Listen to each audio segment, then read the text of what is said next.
Hello and welcome to Controversial Coasters with Contriver, a series where I discuss extremely unpopular opinions that I have regarding roller coasters or amusement parks and attempt to justify them even though 90% of the community will disagree with them. In this episode, we are going to be taking a look at the roller coaster that I endlessly mention, most of the time completely out of context and for no apparent reason whatsoever. The roller coaster that I have endlessly bullied and poked fun at. The roller coaster that got absolutely destroyed in a rap battle. Ghostrider at Knott's Berry Farm. This roller coaster is honestly a lot more special to me than you might think. Not only was this one of my childhood favorites and also one of my first big wooden roller coasters, but this is also the ride that I spend countless hours at every week because for those of you who may not know, I am a ride operator and this is my one and only major coaster that I currently operate. I've met countless subscribers and other coaster enthusiasts here, and I see countless people enjoying their time on Ghostrider all day every day. And so I furthermore want to clear up a bit of a misconception. It seems that a lot of people think that I hate Ghostrider or that I think it's a terrible roller coaster. Both are incorrect. I really want to get this straight. Ghostrider is not a bad ride. Patriot at CGA is a bad ride. Wildcat at Hershey Park is a bad ride.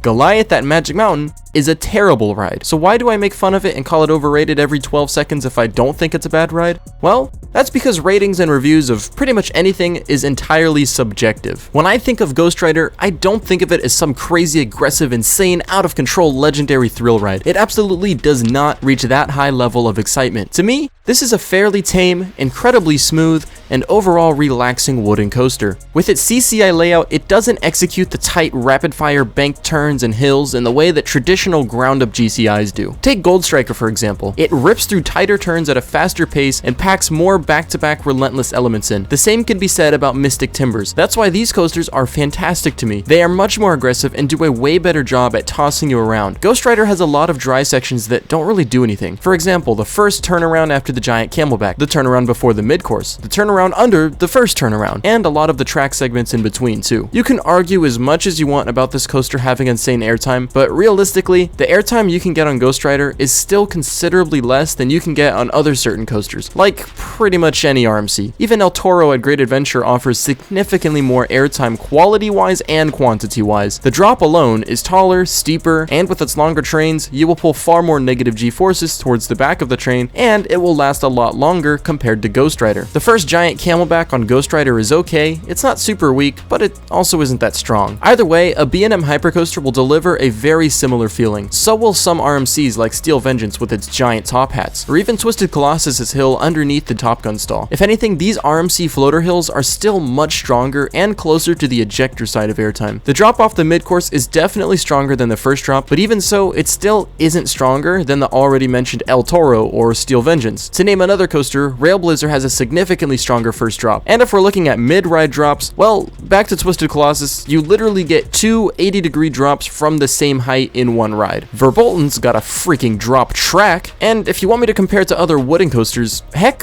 look at Blue Streak at Cedar Point. That second drop after the turnaround really delivers. And finally, when it comes to laterals, the only considerable moment on this ride that will exert laterals are the turn under the first turnaround and the final helix. The laterals on that turn under the first turnaround are not the best, they are just noticeable I guess, and so then we're just left with the final helix. Admittedly, this helix will exert some decent sustained laterals, but to be fair, I pretty much prefer the sudden bursts of strong laterals that traditional GCIs like Apocalypse, Ghostrider, even Invader exert, as opposed to the weaker but more sustained laterals. It's kind of the difference between ejector airtime and floater airtime, but with laterals instead. Adding on, if you were to ride a basic fairground style scrambler attraction or a mock Matterhorn, you're gonna get far stronger laterals that are gonna last much longer. So if extensive sustained laterals are your thing, I'm not even being sarcastic. Go ride one of those flat rides that I just mentioned and you will be given all the laterals that you want. But Ghostrider's one helix towards the end is not very fulfilling when it comes to laterals. And if you just like sticking to roller coasters and you still want super sustained laterals, well, you have the beast at Kings Island. It's a literal beast at that. No pun intended. So once again, Ghostrider isn't a bad coaster. Like I mentioned, it is very smooth.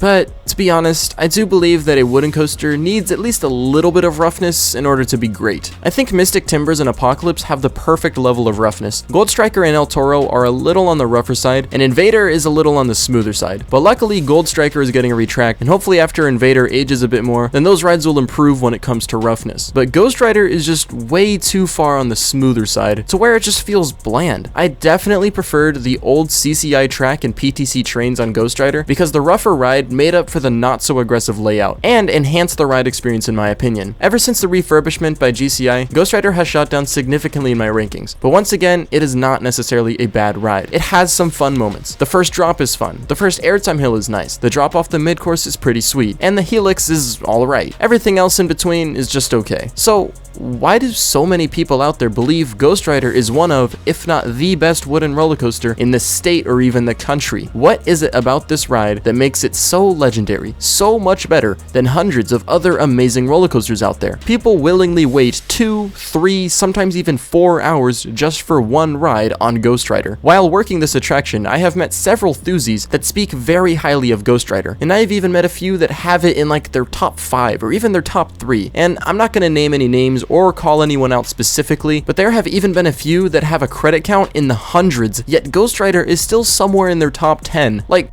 literally how? As of when this video was uploaded, I've ridden 153 roller coasters, and ranking wise, Ghostrider is somewhere between number 70 to number 80 for me, which I know is definitely on the lower side, but even if it was still CCI Ghostrider, I would probably have it closer to somewhere between number 40 to number 50, maybe in the 30s being generous. But anyways, ranking Ghostrider that high just doesn't make sense to me personally, as I literally cannot see what factors this roller coaster has that makes it an elite world-class roller coaster. I didn't even mention theming either, because even though this ride is definitely gorgeous to look at, there's pretty much zero theming outside the station and queue. So the high rankings of Ghostrider are definitely coming purely out of ride experience. But anyways, ranking Ghostrider that high basically means that there are people that say Ghostrider is a better roller coaster than, just to name a few, X2, Twisted Colossus, Tatsu, Railblazer, Steel Vengeance, Top Thrill Dragster, Millennium Force, Maverick, Fury 325, Intimidator 305, Skyrush, El Toro, Lightning Rod, The Voyage, Velocicoaster, Shivering Timbers, Twisted Timbers, Mystic Timbers, Timberline Twister.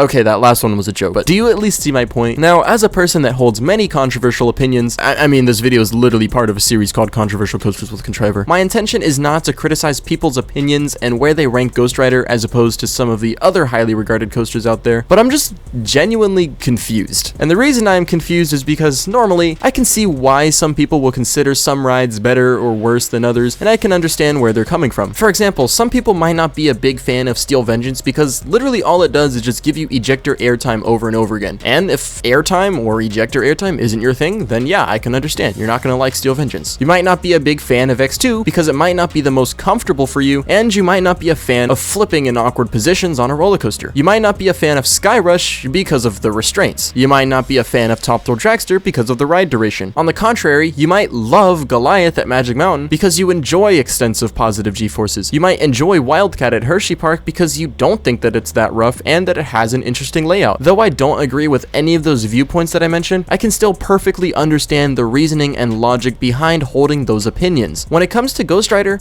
I literally just don't understand it at all. I ride this roller coaster weekly, sometimes daily. I've ridden plenty of times at night, even at midnight, even at 3 a.m. I've done first thing in the morning rides. I've done front, middle, back, hot, cold, windy, not windy, sprinkly, dry, you name it. No matter when and how you ride this roller coaster, it is never phenomenal or elite. Sometimes it'll randomly be running faster than on other days, but that's honestly pretty rare. And also, before you go out and say, oh, well, you only feel this way because you operate the ride and because you ride it so often. First of all, I didn't even pick this ride to operate. I was assigned to it, and that was in like September. But more importantly, keep in mind that I started all of this Ghostrider slander long before then. I got hired in like mid-July, and all of those random coaster list videos that I made in which Ghostrider made random appearances in, those were all uploaded between April and June. Heck, the Ghostrider rap battle came out in May, before I even went on my East Coaster trip, which was before I even applied to work at Knott's. So yeah, I've held my opinions on Ghostrider since way before I started even working at Knott's, and me being at this attraction now has absolutely nothing to do with my opinions on the ride and is honestly just an ironic coincidence. But anyways, to sum everything up, Ghostrider simply is not as incredible of a roller coaster that everyone makes it out to be. That includes enthusiasts and the general public alike. I like this roller coaster, it's fun, but it isn't even top 10 in Southern California. It is not the best wooden coaster in California, and if that hasn't been controversial enough, it isn't even top 3 at Knott's Berry Farm. So anyways, thank you for watching this video. Even though I'm pretty much expecting 90% of you to disagree with me and say that Ghostrider is a much better roller coaster than I describe it to be, I'm still gonna go out and ask you to leave a comment describing your thoughts, opinions, or review of Ghostrider. But anyways, if you did end up enjoying the video, then please remember to leave a like and subscribe with notifications turned on so you will be alerted whenever I upload a new video. But until then, I want to thank you guys so much for watching, and I'll see you in the next video. Goodbye.